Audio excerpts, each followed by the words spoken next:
Peux-tu me dire ce qui a changé nos vies? Peace and love, seule thérapie m'a permis d'écrire contre l'oubli. The love movement, seule thérapie. Mélodie, tempo, one love, seule thérapie.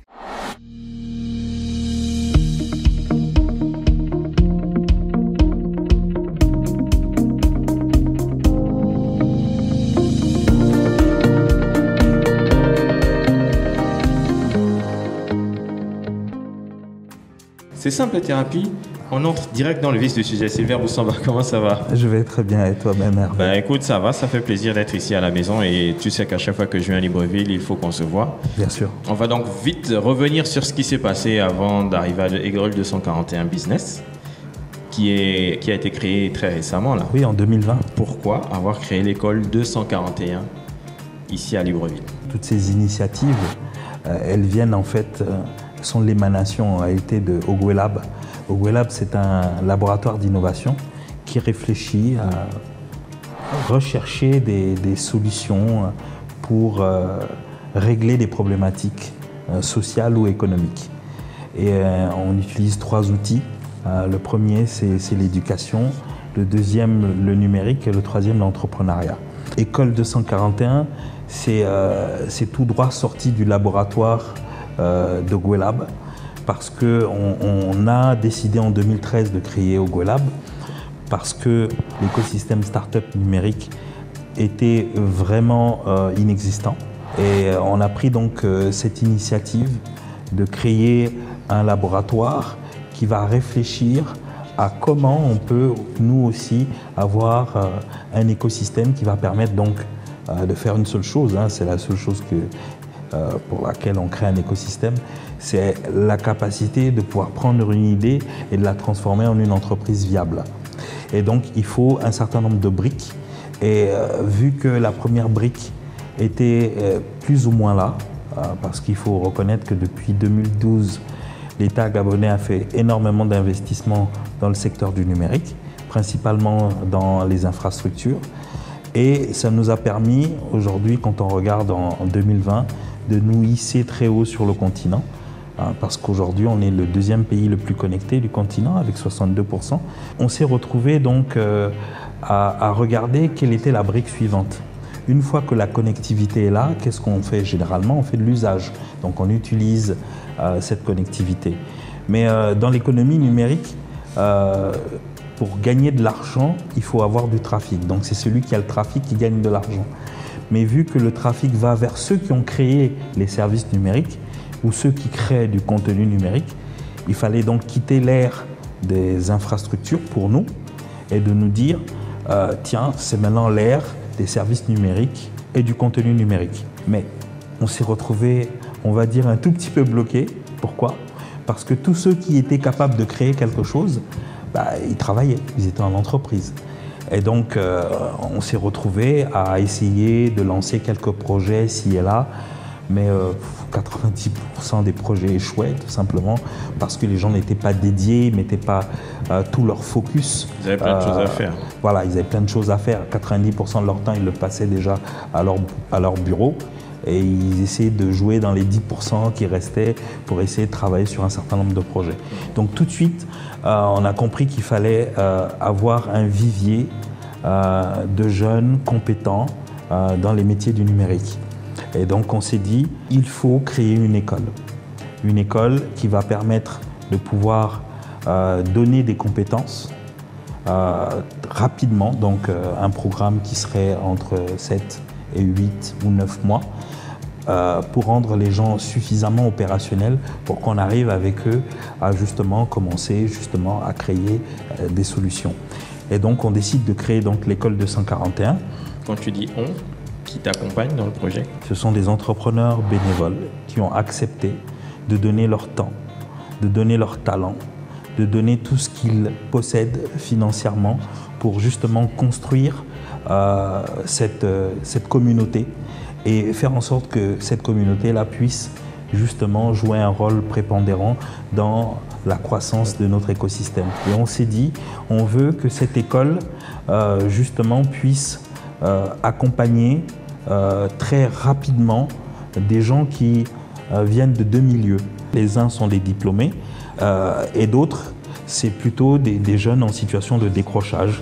Donc ils ont abandonné en classe de 3e, 4e, 5e, des fois même première ou terminale. Et donc on les forme, mais c'est une école assez particulière parce que, elle est gratuite. D'accord. Parce que nous ne voulions pas qu'il y ait une barrière économique. La deuxième, c'est qu'elle utilise une pédagogie particulière qu'on appelle la pédagogie inversée, qui permet justement d'apprendre rapidement en fonction de son type d'intelligence. Et ça a justement un effet intéressant, c'est que tout le monde arrive à apprendre très très vite des choses qui paraissaient jusque-là complexes pour certaines personnes. La troisième chose, c'est qu'on a ajouté du leadership, parce qu'on a besoin de savoir où on va et derrière de créer une personnalité adaptée à là où on veut aller. En t'écoutant, on se rend compte que l'école 241, c'est beaucoup plus qu'une école, c'est aussi qu'une école où on apprend des choses qui nous serviront dans la vie professionnelle, c'est aussi une école de la vie. Oui. Parce que tu as parlé de leadership, ça veut dire que beaucoup de personnes qui arrivent dans cette école peuvent parfois manquer de confiance en elles et se retrouver à créer des sites internet par exemple en quelques jours et se rendre compte qu'on a d'autres capacités que celles qu'on pensait avoir. Donc finalement, l'école 241, c'était aussi ça son objectif, faire un petit peu dans le social. Oui, c'est surtout dans le social parce que on considère ces jeunes, pour les uns qui ont leur diplôme et qui sont au chômage depuis 3, 4, 5 ans, ils sont considérés comme des exclus de la société. Ceux qui sont en situation de décrochage, beaucoup plus que les autres, parce que ils subissent aussi les foudres des gens avec qui ils vivent en disant tu as raté ta vie, donc la pression familiale. Voilà, la pression familiale. Et donc la première chose, c'est faire cette inclusion sociale et après une inclusion professionnelle. Pourquoi? Parce que l'école 241, c'est donner 2 objectifs: donner des compétences et insérer socialement et professionnellement.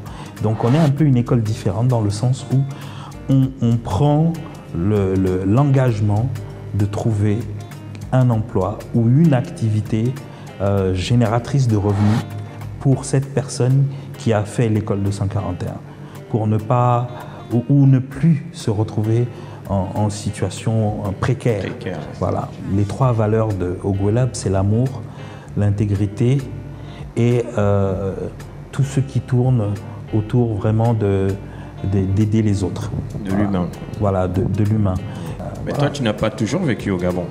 J'ai quitté le Gabon et puis je suis revenu à partir de là, je pense, la seconde.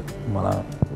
Et je suis parti en France. Mais je pense que tu viens de beaucoup plus loin, parce que ton père est médecin. Oui. Et aujourd'hui, il pratique encore la médecine.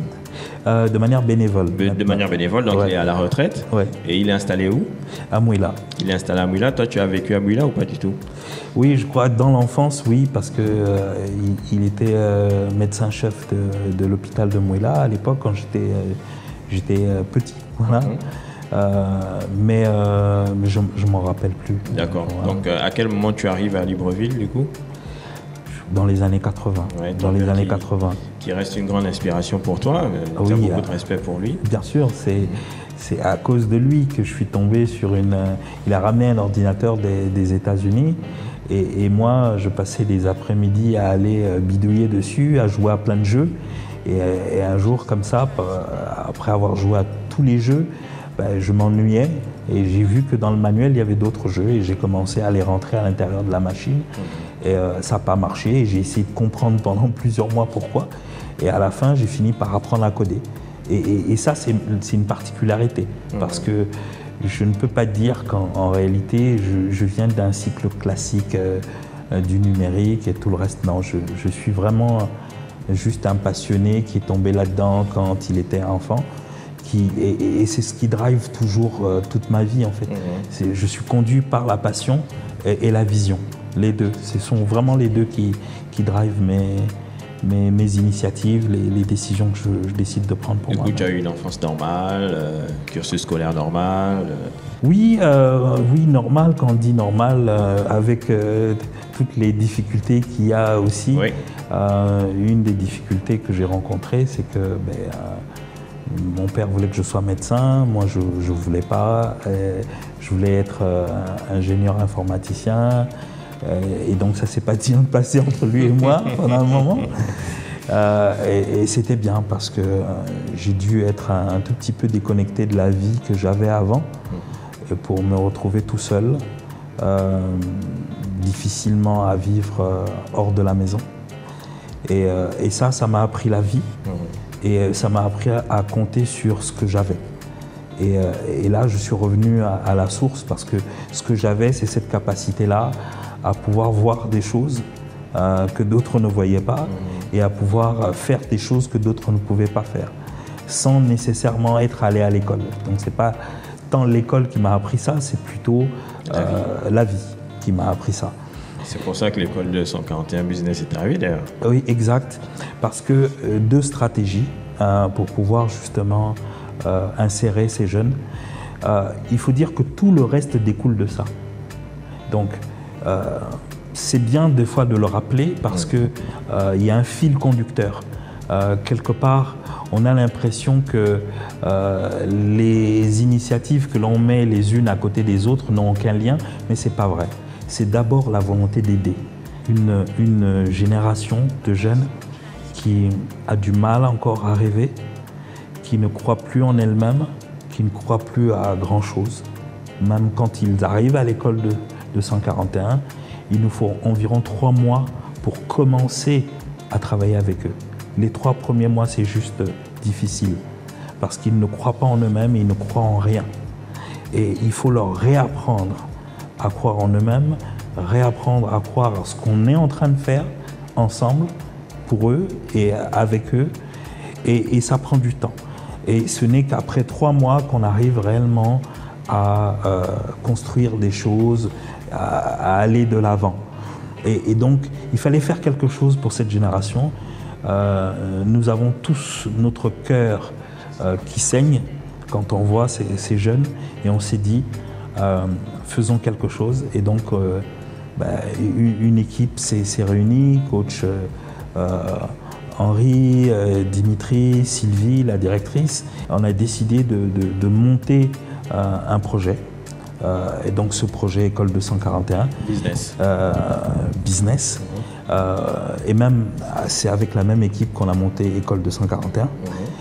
Pourquoi? Parce que la transformation numérique, pour nous, elle ne se fera pas si on ne la voit qu'avec juste l'État, c'est-à-dire la transformation de l'administration ou alors la transformation des grosses entreprises. C'est bien, mais quel est l'impact sur ceux qui font réellement l'économie? Ceux qui sont dans l'économie réelle, ce sont les TPE et les PME. Alors on s'est dit, il faut ouvrir une école pour eux. Pourquoi? Pour qu'ils arrivent par eux-mêmes à se rendre compte que grâce au digital, ils peuvent amener de la croissance dans leur activité économique. En plus, tu sais de quoi tu parles, puisque tu es un ancien DG de Télécom. Donc, tu as travaillé sur le terrain. Oui, alors donc je viens j'ai mon dernier poste au Gabon parce que j'ai fait 23 ans dans l'informatique et les télécoms. J'étais plutôt directeur informatique chez Airtel Gabon. Voilà. Et puis après, je suis allé comme Head of Operation, aux opérations IT, Head of Innovation, au marketing pour les entreprises, c'est des postes de directeur, donc chez Airtel RDC. Et donc effectivement, 14 ans dans le secteur des télécoms, ça forge. Il y a quelqu'un qui dit, un de mes amis qui dit souvent, vu le nombre de difficultés et de cas qu'on a eu à gérer dans ce type d'organisation, c'est comme si en fait on avait deux MBA de chez Harvard ou de chez HEC. Et donc j'ai décidé de tout laisser vraiment tout laisser et de venir me consacrer à la construction d'un écosystème d'innovation et d'entrepreneuriat. Et il arrive très souvent ici, pendant qu'on est ici, qu'on entende quelqu'un crier dans une salle de classe. Pourquoi? Parce qu'il a eu une nouvelle commande, ils ont des clients, ils font du chiffre d'affaires. On a une formation gratuite. Et là aussi, on a décidé que ça allait être gratuit. Pourquoi? Pour la même raison. Pas de barrière économique à la connaissance. Parce que quand on a cette connaissance et qu'on arrive justement à l'appliquer et à l'utiliser efficacement, mais on arrive à faire de la croissance. La deuxième stratégie, ça a été de penser le projet StartX. Alors StartX part de l'idée, quand on fait le tour du continent, comme toi, tu fais le tour du continent, et certainement tu as fait le même constat que moi, il y a énormément d'innovation sur le continent. Exactement. Énormément. Et il y a deux choses que j'ai trouvées tristes. La première, c'est que d'un pays à un autre, on reproduit les innovations, alors qu'elles existent à Dakar et on peut juste les utiliser à Niamey, et celle de Niamey, on peut l'utiliser à Douala, et celle de Douala à Libreville. C'est un peu un gâchis. Ça, c'est la première chose que j'ai trouvée triste. La deuxième, c'est que ils n'arrivent pas à sortir réellement des fois de leur environnement. C'est-à-dire, même quand ils ont réussi, par exemple à Nairobi, l'ambition d'aller à Dakar, c'est pas tout le monde qui l'a, ce qui fait que, à part quelques grands groupes, des startups qui deviennent carrément des géants comme Jumia, qui vont à la conquête des autres pays. Et donc nous, on s'est dit, toutes ces innovations qui ont bien marché, qui ont réussi dans tous les pays africains, on va les recenser. Et puis, on va les inviter à venir distribuer leurs produits en zone CEAC, à partir du Gabon. La zone CEAC, c'est la communauté économique des États d'Afrique centrale. Voilà, c'est 11 pays, c'est 200 millions de consommateurs.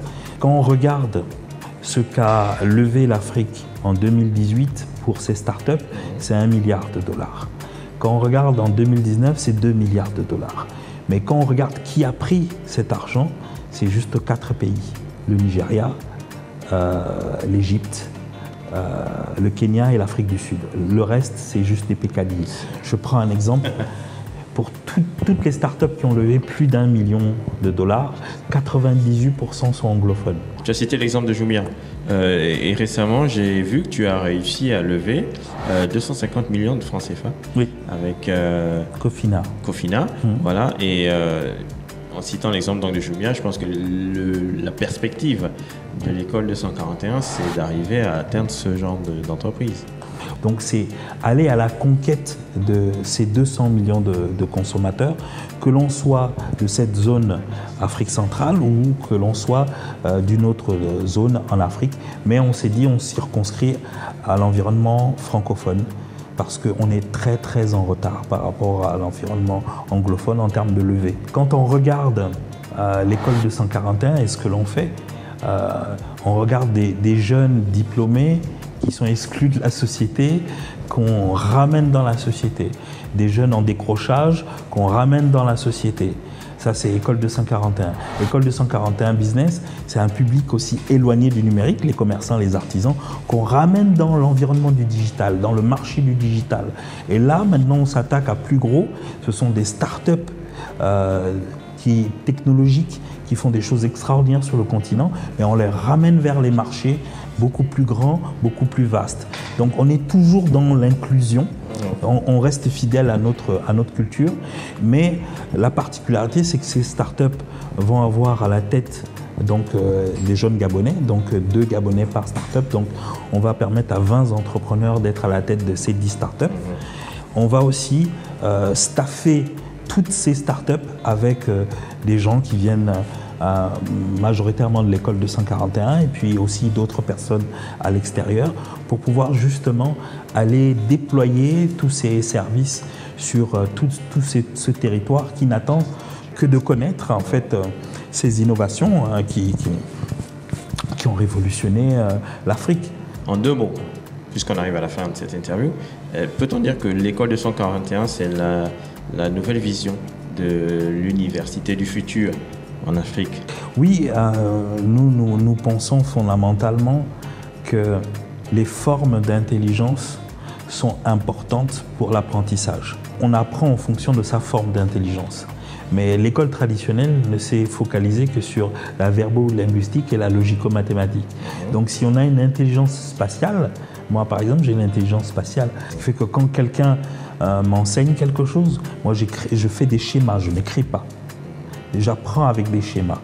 Donc je suis obligé de reconvertir dans mon langage à moi pour arriver à comprendre. Et si on continue à exclure les autres formes d'intelligence, on met juste de côté des personnes qui sont en réalité des génies. Pour moi, le concept de dire qu'il y a des gens qui sont idiots, c'est pas vrai. Il n'y a que des génies autour de nous.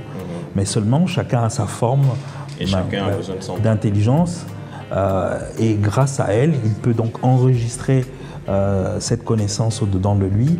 Puis on leur donne cette possibilité sur le terrain de développer des compétences. Et après, grâce à ces compétences, d'arriver à faire avancer des projets, des idées et après créer des industries. Et du coup, l'école 241, c'est la nouvelle vision de l'université africaine? Oui, c'est vraiment ça. C'est l'idée de se dire arrêtons d'exclure des génies alors qu'ils peuvent participer activement. Et ça se voit. Aujourd'hui, nos apprenants de la première promo sont dans les banques, dans des agences digitales, dans les télécoms, ils sont un peu partout, alors qu'ils n'avaient pas le profil pour se retrouver là. Donc on est en train de déjouer des normes, des standards. Par exemple, un jeune qui est niveau 4e qui bosse dans une banque. Mais dans une banque, normalement, on n'accepte pas les gens qui n'ont pas de diplôme. Exactement. Mais comment on a pu faire? On a plutôt valorisé la compétence que le diplôme. Pour finir, un rapport de la Banque mondiale dit l'Afrique a besoin, l'Afrique subsaharienne, de 200 millions de personnes avec des compétences numériques. Donc on n'a pas dit de 200 développeurs, 200 non. C'est quelqu'un qui est financier, mais il doit aussi avoir des compétences numériques en plus. Et ça, on le voit avec nos artisans et commerçants ici. Tous font de la croissance. J'ai eu un encore hier au téléphone et je lui disais comment tu vas et c'est lui qui me dit et les affaires. Je dis ah ouais ça va. Il me dit tiens moi j'ai eu encore 3 nouveaux clients. Et lui quand il a des clients, ce sont de gros clients. C'est un nouveau marché. Il faut accéder à ce marché. Il est à portée de main, il est dans notre téléphone. Mais comment utiliser les outils qu'il y a dans notre téléphone pour accéder à ce marché? C'est ce que nous faisons à l'école 241 Business. Et en tout cas, on a bien compris qu'avec toi, rien ne se perd, tout se transforme. Exact. Merci de nous avoir accordé ces quelques minutes. Et on se donne rendez-vous dans 10 ans pour faire le bilan de l'école 241 Business. Exact. Ben, je ne te souhaite pas encore une bonne année parce qu'avec 2020, on a beaucoup appris. On va voir vers avril, juin, un peu comment ça évolue en 2021. Là, ce sera une bonne année. C'était Silver Boussamba pour Simple Thérapie. Merci.